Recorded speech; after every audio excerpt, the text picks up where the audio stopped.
Are you feeling stuck? Are you feeling like you can't concentrate anymore? Do you have this sense of guilt, this overwhelming sense that you're letting people down? Are you having those slow, dark thoughts creeping into your mind, making you feel like you might want to hurt yourself? Are you having problems sleeping? Just losing appetite? Do you feel like things you loved to do before, you're not doing them anymore? You don't find enjoyment in them anymore? If this sounds familiar, you might be dealing with depression, unfortunately. Depression isn't just sadness. It's more. It's an overwhelming sense of guilt, downness, and it's way more than sadness.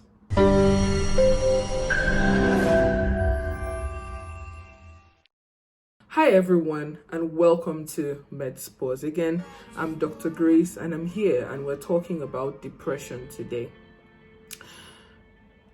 It's our first video for the year, and I just want to wish you a happy and healthy new year in 2025. Okay, back to the topic. What is depression? Like I said before, depression is more than a feeling of sadness. It's more than you just feeling down on a normal day, because that's normal. It's more than you feeling a bit sad and taken aback when things don't work in your favor. Depression is a mood disorder. It affects your every being.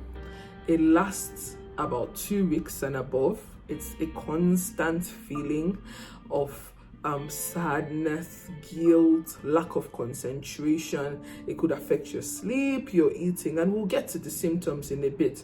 But it affects your daily life, affects your physical health, affects your productivity, and it's pretty much, a lot of times it is unprovoked and really overwhelming.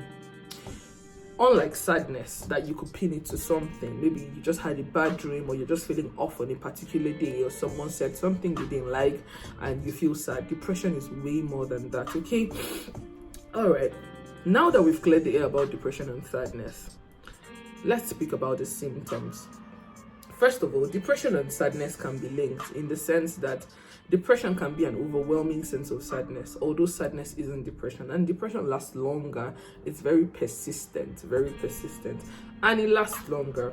In terms of symptoms, depression could have physical symptoms, emotional symptoms, and behavioral symptoms. Physical symptoms, like I said earlier, fatigue. It could affect your sleep. It could affect your eating. There's weight loss. In terms of emotional, there's that sadness, sense of guilt, lack of concentration, worthlessness, and sometimes you could have suicidal thoughts, suicidal intent, suicidal ideations, okay? And behavioral, you find yourself withdrawing from people, withdrawing from friends, isolating to yourself, feeling like things you used to love before, you don't love them anymore. Things that you used to enjoy before, you find no fulfillment or even an iota of joy when doing them, or maybe less than before. Those are the symptoms. If you've experienced any of this for more than 2 weeks, or for at least 2 weeks or more, I think you should speak to a doctor about this, okay? Because in as much as depression is a sickness, if picked up early, help is available, all right? What are the causes of depression? So depression could be caused by a lot of things, okay?